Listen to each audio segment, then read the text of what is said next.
Yo! Welcome mga bolero, mga bolera dito sa ating Dakdakan Podcast for tonight, episode 001 with EU, Mora, and Sed. Kamusta naman EU? Hello, Sed Jones. Magandang araw sa inyong lahat. At narito tayo ngayon at malungkot ba kayo lahat o okay lang naman? Wala na pre, kailangan na natin mag-move on. Next game na in a few days. Was a sad loss, sad ending. We were in the game the entire game halos. Yung dulo lang talaga. Anyway, pag-usapan natin yun in detail later. Siguro introduce muna natin yung mga sarili natin at sino ba tayo, ano ba tong ginagawa natin. Kasi hindi ko rin alam. Sige, mauna ka na, Mora. So nga pala si Mora. We are starting this podcast as a reaction una dun sa Gilas roster na at least kung sino yung magre-represent sa bansa natin for this FIBA World Cup Tournament 2023. Tapos, yung magre-react din tayo sa game kanina versus Karl Anthony Towns and Dominican Republic. Sige, EU. Go. Pakilala mo sarili mo. What's up? Ako si EU. And yun, gusto ko lang kaya rin ako sumali sa podcast na to para lang sa pagkakataon na yun, makapag-air ng thoughts as someone na hindi umabot sa higher level basketball hanggang palaro-laro lang dyan sa kung saan. May mag-aya, sige tara laro. Doon lang hayak. So, hindi ito yung ine-expect yung podcast na, mga expert, mga karaniwang tao lang to na kahit pa paano may opinion sa estado ng basketball. Hindi lang sa Pilipinas, pero sa buong mundo. Yun lang. Ayun, guys, si EU magaling talaga yan mag-air ng thoughts niya. So, ayun, Sed, ikaw, gusto mo pa ba ipakilala yung sarili mo? Shy si Sed eh. So, kami na papakilala sa kanya. Siya si Sed. Super shy yan, super shy. Super shy. Pero masaya ako makasama kayo na nanonood. Masaya lang. Yes, sir! So, let's go. Welcome to the Dakdakan Podcast. This would be our first episode and wala lang. I think what better time na mag-umpisa ng basketball podcast kung kailan tayo yung host country dito sa FIBA World Cup, diba? So, siguro umpisahan natin dun sa lineup that that was selected for this FIBA World Cup for Gilas Pilipinas. I think we could talk about the lineup while looking back at the game. Kasi parang magandang pag-usapan yung lineup ngayon. Na given the first game, satisfied ba kayo sa lineup? Ako, honestly, siguro, spur of the moment lang na, nag-foul out si Clarkson. Nawala ng creation. I would have wanted to see someone like Ray Parks in the game. Someone who could create his own shot. Someone who could take it off the dribble. Because when it comes to crunch time, it's the time when defense is locked up. And to be honest, Scottie Thompson isn't that guy. And kita-kita nyo kanina nung huli, napaka-tentative niya. And he was deferring to Dwight. Who was deferring back to him. Itang nangyari, si Roger Pugo yung tumira ng tres na tapal-tapal, whatever. So, yun lang. So, mga kabarangay, kayo na bahala kay EU, tentative daw si Scottie Thompson. De joke lang. Hindi naman ibig sabihin na papalitan niya si Scottie. Pero if you weren't going to use CJ Perez, might as well have given it to someone like Parks. Unless meron tayong hindi alam na may injury pala siya, kaya as early as before the friendlies, hindi na siya available. But other than that, wala na akong marereklamo sa lineup kasi okay siya. Okay siya na lineup. Siguro, a little more outside shooting would have helped. Pero hindi mo alam sino pa idadagdag mo eh. Sino aalisin mo. I mean, at the end of the day, gusto mo maglagay ng sobrang dami pang players dyan. Pero sino aalisin mo, di ba? Parang wala naman, the current generation of Gilas doesn't have the traditional marksman. Yung tipong Jeff Chan, Larry Fonasher, kahit nga Gary David eh. Gary David. Rani Del Teo Campo na sigurado ka na, Beng, pag malibre sa tres, may chance na pumasok. So, ngayon wala talaga eh. Parang kung meron man, they're either one, injured, or two, they weren't part of the process in the first place. Kasi kahit dun sa mga nakat, wala talaga eh. So, wala. So outside those na nakat, meron bang any players that would pop out sa utak mo na should have been considered, could have helped? I'd probably say Matthew Wright. Okay. Kasi yun talaga, alam mong yun ang primary strength niya, which is shooting and floor spacing. He doesn't need to create his own shot because he have enough point guards already. And it would have been a great addition. Pero I wouldn't know. Siguro he'd take the place of Pugoy. We're actually lucky. Ako honestly, I was surprised that Pugoy made 2 threes earlier. But I would have wanted to see Matthew Wright. How about an Arvin Tolentino? Diba? An Arvin Tolentino, while he is indeed efficient, I haven't seen enough of him on the defensive end to be worthy of a selection. Ako naisip ko lang naman si Arvin Tolentino kasi parang height-wise, he would have added further height sa Gilas eh. I mean, at the end of the day, iba pa rin yung extra length kahit na hindi ka ganun ka galing mag-pressure on G. But then again, yun nga, as we mentioned earlier, wala akong masabi na bukod dun sa gusto nating, I mean, makonsider, wala rin naman akong gustong alisin dun sa lineup. I mean, parang everyone actually contributed in their own way. Siguro, let's try to go into the game already. Just a short or a quick breakdown. Said here would be presenting the box score. Let's see how Gilas actually did.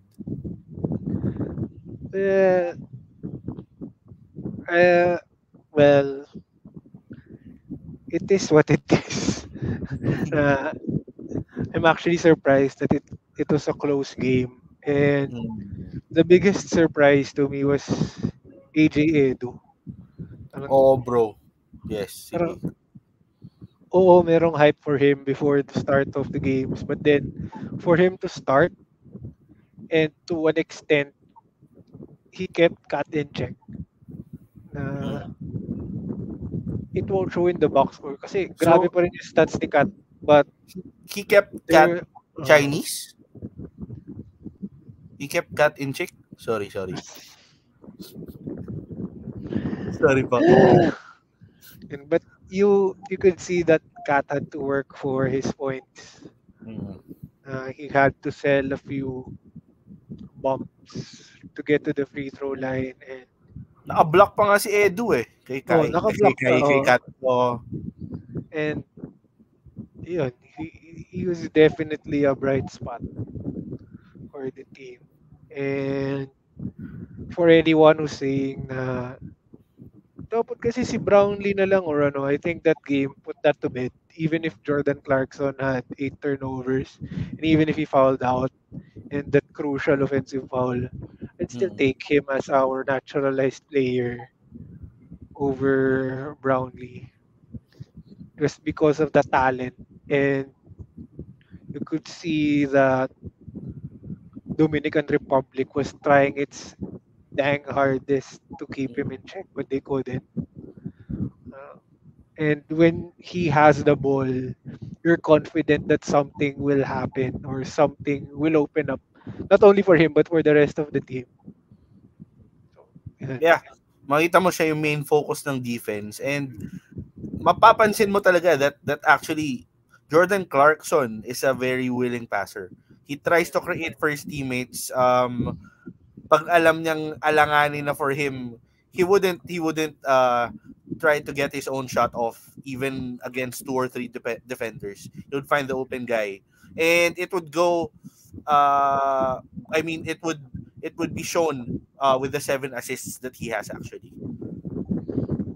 And diba, another positive talaga to take from the game is Junmar. Siya, nagawan pa niyang makunan ng foul si Kat at the end of the game. Yung inangat lang niya kasi nakita niya sumusunod. Goes to show that he is still our best local player in the team. And he will be very, very crucial to our success going forward.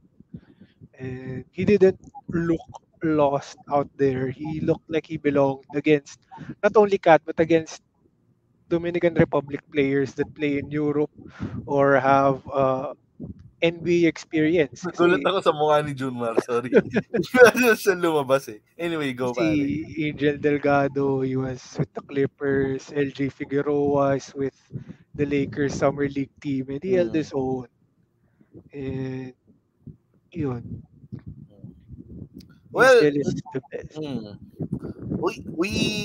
It just goes to show that all the MVPs he bagged, it really means something. He's really the best talent that you have right now, kahit na sabihin mong he has aged and all. Sabi nga, shout out kay Jay Kaluwag. Sabi nga ni Jay Kaluwag kanina, cut ka lang, Kraken ako. So, although we're saying na he's of age, di pa rin mapaniwala na same age. Isipin mo bang same age sila ni Chris Newsom? Talaga ba? Pareha silang 33 years old ba? Hindi mo isipin. Kasi may friend daw kanina binanggit sa akin. Akala daw niya 40 na si Junmar tapos naglalaro. Akala ko mga 35, 36. Pero it's good to know na 33 years old. Yeah. He still has a few seasons left. And I won't be surprised if he still makes it to if he still makes it to the next World Cup team. Kung talagang kapos na. Parang that will either be one, he's still so good at that age, or two, hindi na nag-develop yung ibang bigs natin. Yari tayo dyan. So, yun lang. Speaking of bigs, as much as we love AJ Edu, I think we also got a glimpse of why it was hard for NBA teams to consider Kai Sotto kanina. Nakita natin na medyo naiwan siya on some defensive possessions ng Gilas. Nahirapan siya laterally eh. So in terms of movement, makikita mo na wala pa siya ng speed that NBA big men have. And ganun talaga eh. And what's good for him is he's still very young. Yes, indeed. And he didn't look like he belonged on the floor earlier, which is sad. Yeah. Because there was a lot of hype. And I don't blame the hype kasi to be fair, he's a good player. He made it to the Summer League. That's good. And yun nga lang, 1 minute, 2 fouls. And his only shot was an off the dribble 3 in transition, which I'm sure Chot wouldn't have liked that shot at all. So I hope he bounces back next game, because the next game they're up against a team that surprisingly is shorter than us. As in, we have 4 players that are taller than anyone on that team. So I hope he bounces back next. Pwede mo naman pangalanan yung team, bro. Parang Eh, sa binablind item mo pa eh. sa Angola, surprise nga ako ng pinakamatangkad na nila is 6'10". So, I hope he gets back. So speaking of Angola, they actually held their own until halftime versus Italy. Doon lang after halftime, doon na medyo umalagwa yung koponan ng Italia. Pero actually hanggang third. Dikit pa ng third. Well, yeah, more or less until third. So, we'll see. So, pero may gusto ba pag-usapan tungkol sa... Well, I'm not that mad at the loss because that is a legit...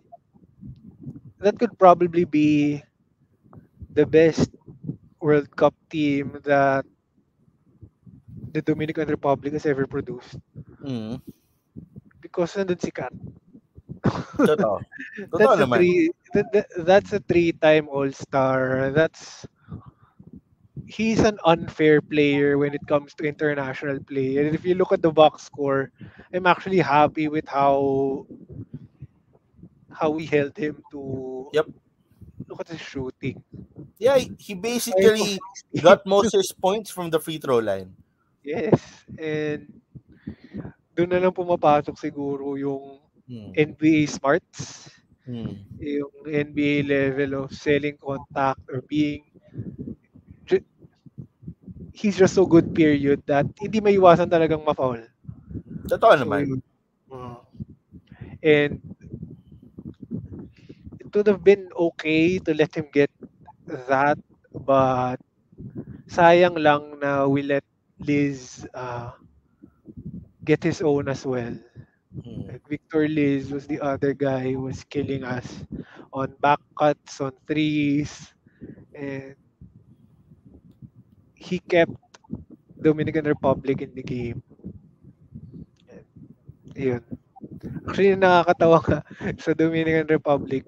Yung tatay ko kasi Warriors fan. Tapos pinapanood niya si Quinones. Tapos banas na banas siya kay Quinones. Sabi niya, ano? Ikaw ba yung papalit kay Poole? Free throw, hindi mo pa-shoot. Surprised that he was held to 0. And 0 field goals. He still made 2 free throws. But I think he bounces back next game. Sayang. If gumawa sana si Quinones, de sana dalawa sila ni Liz. De sila yung Liz Kin. Sayang, no? Anyway. May love team pala dito. Perfect combination sana silang dalawa yung gumawa. But then again, yeah, I'm just proud of what the team actually did.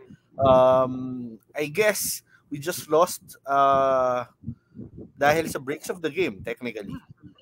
Yeah, and a lot of calls could be questioned. A lot of calls against us, for us. Pero yeah, it's just how the game went. And I think it was a fair result.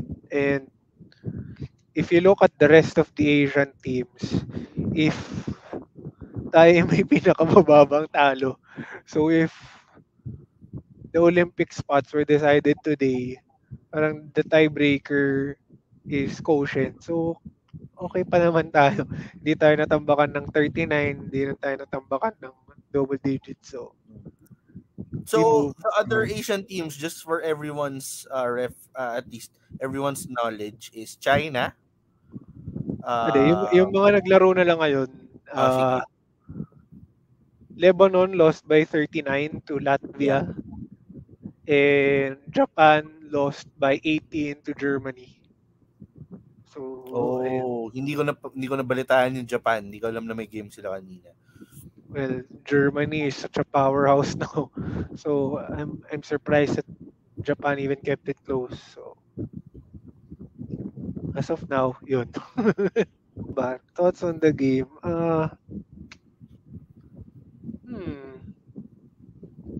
We'll be fine. Even with that loss, I still like our prospects.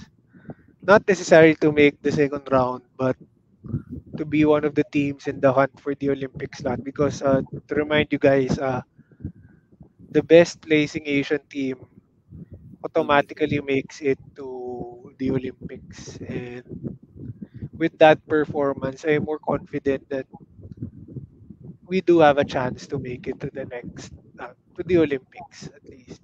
So, yeah. So, ito, we are just trying to make the most of the situation. So, isa to sa mga nahanap na memes or at least tweets nitong si EU. So, EU, sige, if you can walk us through what you saw.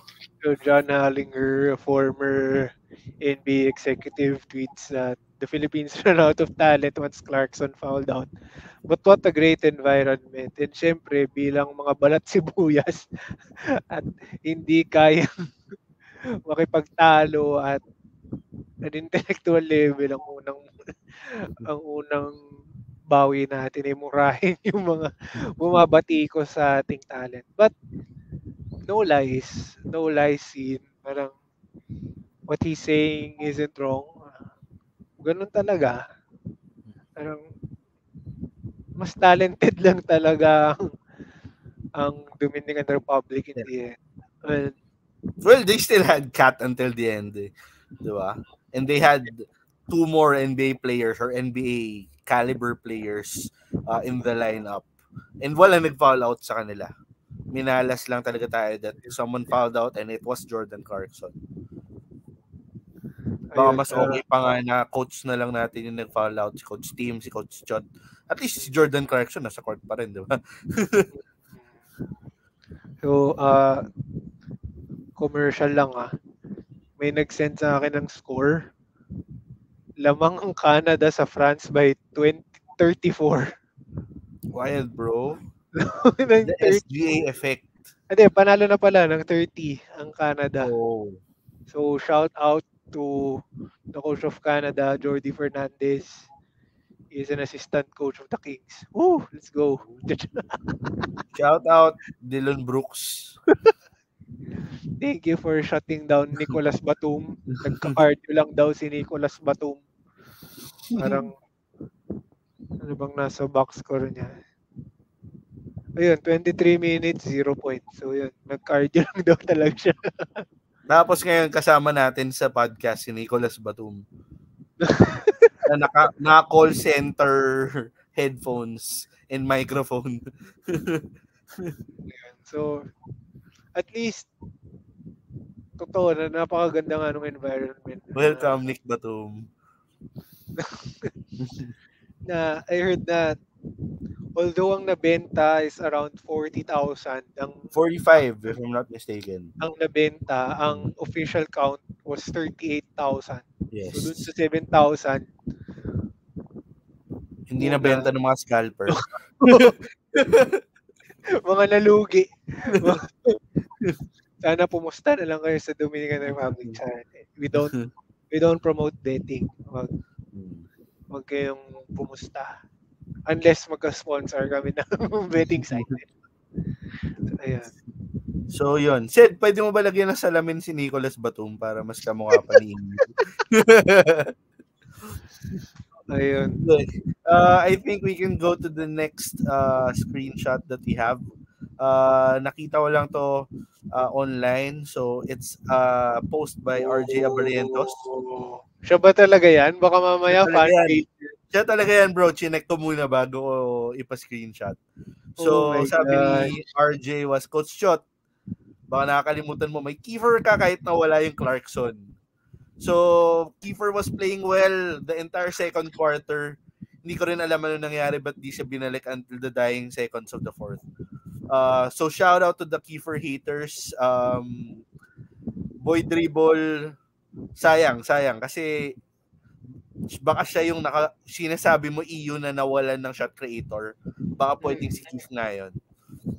And he was getting into the paint. He was finding people and nakakuha pa nga ng foul. And though he wasn't scoring at will, he was creating opportunities not only for himself but for his teammates.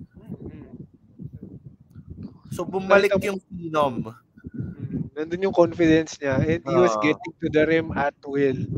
Siguro, if I were to take a guess, kaya siguro siya binangko kasi nung time na nandun siya, he was getting burned at the pick and roll. Parang hinahunt sila ni Junmar, hinahunt sila. Yun nga. Score ng 3 straight pick and rolls na silang dalawa yung babantay. And that's, syempre, it's also on Junmar, but it's also on Kiefer. Don't go over the screen or fight harder against the screen. But I guess his offense would still be enough for him to get at least a few minutes in the fourth or the third. So,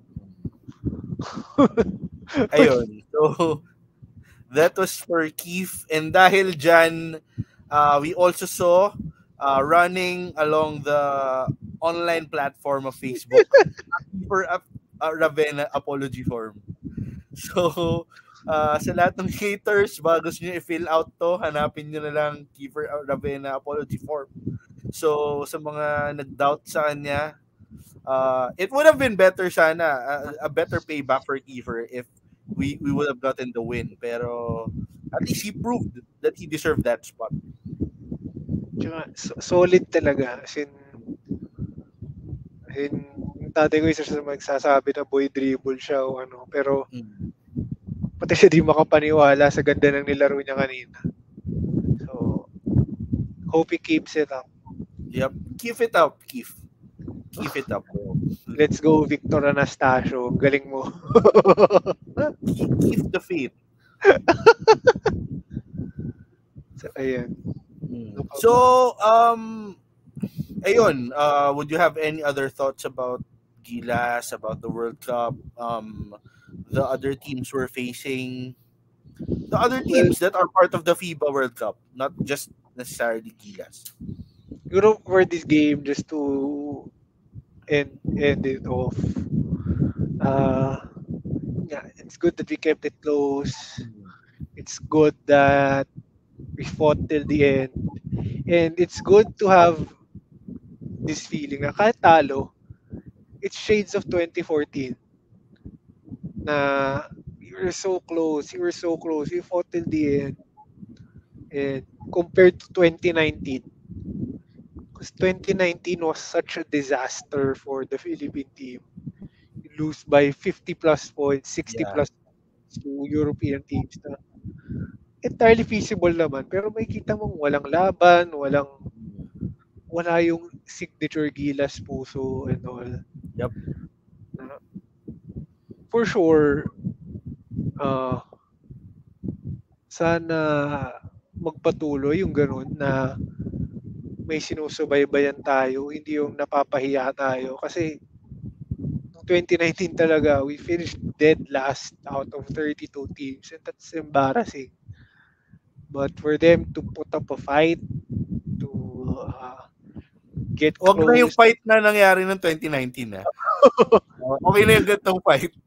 Wag naman. But for them to keep it close, to keep it tight, to force Dominican Republic to play cat a lot of minutes is in itself an achievement and something to build on, which I hope they bring when they face Angola next. So, yun. Yeah, I would have to agree with all those points. Actually, just a few days ago, sinabi pa ni Coach Raiko Toroman that this may be the most talented Gilas ever. So, I'm just here to enjoy the ride. Hopefully, we get the wins that we are aiming for, and then we get that Olympic spot. But then again, I'm proud of what the boys have done, and I will be proud whatever happens within the next few days. Ayun. And looking forward, the Angola game, it's a definite must win, not only for our hopes to make it to the second round, but for our Olympic aspirations, because the records carry over. to either the second round or the classification. So, important talaga to get as many wins. And based off the groups, sinabi na rin naman ni Chotto dati na the best chances of winning is against Dominican Angola. Republic and Angola. Mm. But looking at Italy earlier, I could talk myself into giving Gilas a chance. Yep. Even how Angola played earlier. But what's crucial is the next game talaga. And I hope the fans bring more energy, bring the same kind of intensity earlier, and hope Gilas delivers next time. Papatikimin natin yung Italy ng Angel's Pizza. Tsaka 3M Pizza, bro. Tsaka Jolly Spaghetti, mare, magugulat sila dun. Tataka sila. Why is this so sweet? Shout out to Team USA and Austin Reeves. Dahil sa inyo, grabe kayo mag-influence na po. Austin Reeves na Moby. So, tastes like popcorn pero wala yung husks. Next up, Joke na tsaka Stiko. So, yun. Pero I guess yun lang, guys. Hopefully, you had a great time. We'll do our best to keep on improving every episode. I guess that's it for us for this episode 1 ng Dakdakan Podcast. This is your boy Mora. Good to see you. Signing off. And para kay Sid, bye Sid, thank you. And don't get guys. posterized.